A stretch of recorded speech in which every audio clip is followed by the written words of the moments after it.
Welcome back to the Technology Risk Podcast. Great to be back. Before we jump in, just a quick reminder to subscribe if you haven't already. You can find us on Spotify and Apple Podcasts. Yeah, definitely hit subscribe so you don't miss out.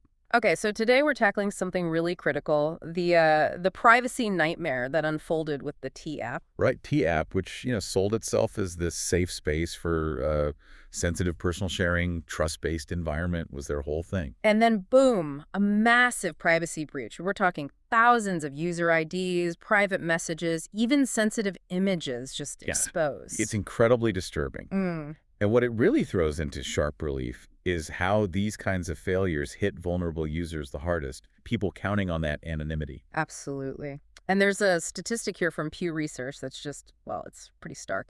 85% of dating app users say privacy is their number one concern. 85%. Yet security incidents on these platforms, they've jumped 60% in the last 2 years. That gap is huge. It shows a real disconnect. Exactly. So that's our focus today. We want to examine the real-world impact of breaches like these, especially in these trust-based apps. And importantly, shift to practical strategies. How can we actually design apps that properly protect privacy and anonymity? That's the goal. Right. Let's start with what went wrong at T. It wasn't just one thing, was it? No, definitely not. A cascade of issues. The most obvious starting point is just poor data security practices. Which seems almost fundamental for an app handling this kind of data. Dating apps are gold mines for attackers because the information is so personal. Precisely. And with T, the breach wasn't down to some super sophisticated attack. It was honestly basic stuff. Insecure cloud storage, weak access controls. And like leaving the door unlocked. Pretty much. We're talking exposed storage buckets, permissions way too broad, Yeah. allowing access to all those IDs and messages. And IBM security data backs this up. They say over 70% of dating app breaches come from exactly these kinds of things: weak security, cloud misconfigurations. It's a depressingly common pattern, not some exotic threat. Beyond the immediate security flaws, there was another problem lurking, right? The data itself. Yeah, the overcollection and, crucially, unnecessary retention of data.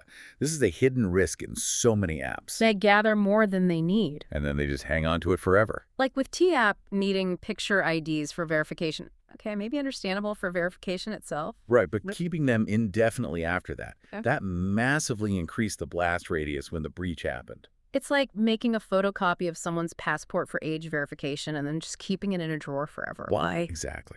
And McAfee found 60% of dating apps hold on to sensitive data way longer than necessary. If you don't need it, get rid of it. Simple as that. Which leads to the third point, the lack of transparency. Users were basically in the dark about how their deeply personal information was being handled, stored, secured. So they're sharing things on T, believing in this trust-based environment. But they had no real idea. Their sensitive disclosures were sitting in insecure storage, basically. The lack of clarity meant their trust was, well, misplaced. Dangerously so. And all these failures, the security gaps, the data hoarding, the lack of transparency, they have a real human cost. This isn't just about data points. Not at all. And the impact isn't spread evenly. That's critical to understand. You mean how it hits vulnerable users harder? Exactly.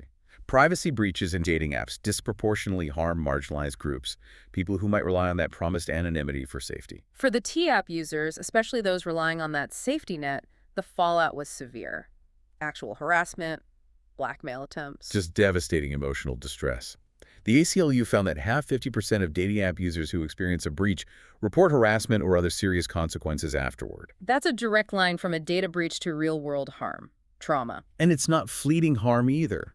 The emotional and psychological damage can be long-lasting. We saw that with T. Users reported severe anxiety, depression. It impacted their lives, their well-being, long after the news cycle moved on. Mental Health America confirms this trend. 70% of users caught in dating app breaches report significant emotional or psychological harm. It's a violation. And this doesn't just damage individuals, it erodes trust in the platforms themselves, right? Even the whole digital ecosystem. Absolutely. Big breaches make people wary. It reduces engagement, makes them pull back. TApp certainly felt that. Huge user backlash, people leaving in droves. And a massive reputational hit they might never recover from. Pew Research found 80% of users ditch a dating app immediately if a breach is revealed. 80%. That shows how fragile trust is in this space. Once it's gone, it's incredibly hard to win back. So why does this keep happening? What are the root causes? Well, often it starts with underestimating the security risks involved. Like they're focused on growth, features, Yeah. and security is an afterthought. Exactly. They fail to implement robust data protection from the get-go. Symantec's research suggests 60% of dating apps have inadequate security measures. That's a majority. Which ties into the next point, neglecting privacy-first design. Right. Instead of building privacy into the foundation, it gets bolted on later, if at all. TApp is a perfect example again. They pushed verification features, Which sound good. but without the underlying privacy controls to manage that sensitive ID data safely, it created the very vulnerability that was exploited. It's designing for features, not for safety. And then there's the external factor regulation, or the lack of it. Yeah, the oversight gap. Dating apps often operate in a bit of a regulatory gray area. Less scrutiny means less incentive sometimes to prioritize robust data protection. And less accountability when things go wrong. Precisely. Privacy International found that 55%, more than half of dating apps, operate without adequate regulatory compliance frameworks for user privacy. That's a huge gap, a massive space where risk can fester. So, okay, that's the grim picture.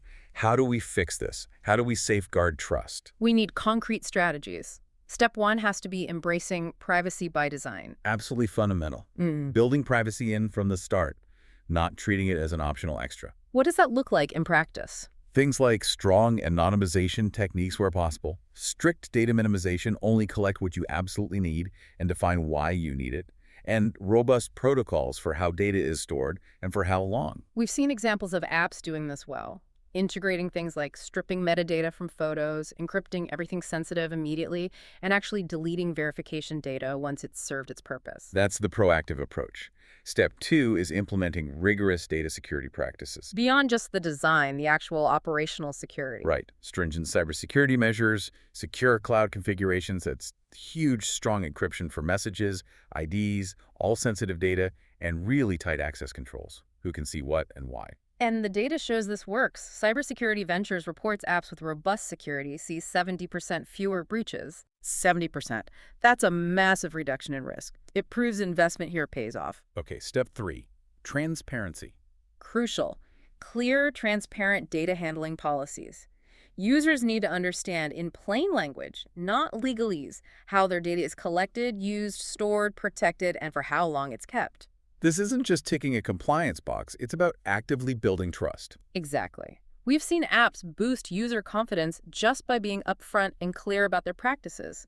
It sounds simple, but it makes a difference. Step 4, proactive testing. Regular security audits and penetration testing. You need to actively look for weaknesses before attackers do. It's like preventative healthcare for your app. Precisely. EY Cybersecurity found regular audits cut breach risk by 60%. It's about finding and fixing holes before they're exploited. And finally, step 5, secure authentication. Strong user authentication and verification processes, but ones that are also privacy-preserving. You need to confirm identity without creating new risks. Okay, so those are the steps. Let's illustrate with some real-world contrasts. We know about apps that got it right. Yeah, think of a hypothetical Secure Connect. They built privacy in from day one. Data minimization was core. Security was rigorous. It wasn't an afterthought. It was central to their design. And the result? They avoided major breaches. They maintained user trust. They met regulatory requirements. They became a benchmark. The lesson is clear.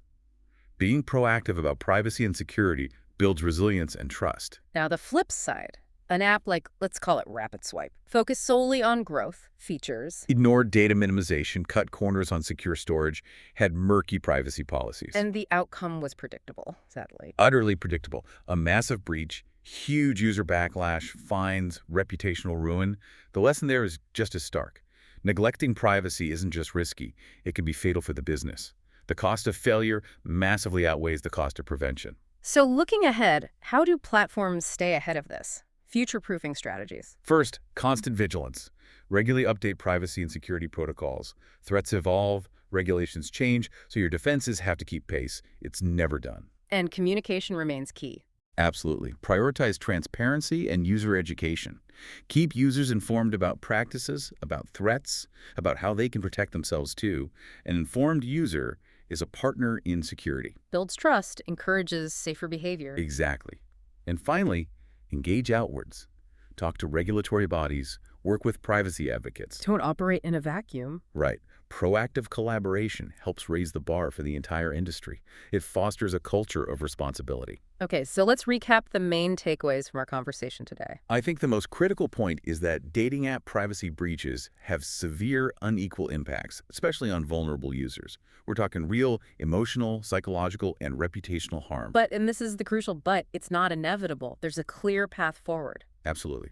Prioritizing privacy by design, robust cybersecurity, and genuine transparency, these aren't just nice-to-haves, they're essential to mitigating risk and protecting users. It's about investing in safety and trust. So, for everyone listening, developers, security pros, privacy advocates, now is the time to look hard at your app's practices. Assess them honestly. Strengthen your cybersecurity. Get serious about data minimization. Talk openly with your users. Your actions really do shape the future of digital trust. And maybe a final thought to leave you with. Privacy in these deeply personal apps isn't just a feature, it's fundamental. It's the foundation for connection. Investing in privacy proactively doesn't just prevent disaster. It builds the kind of trusted space where genuine connection can actually happen. You've been listening to the Technology Risk Podcast. Thanks for tuning in. And one last reminder, please do subscribe on Spotify or Apple Podcasts so you get our next discussion automatically. We'll talk to you soon.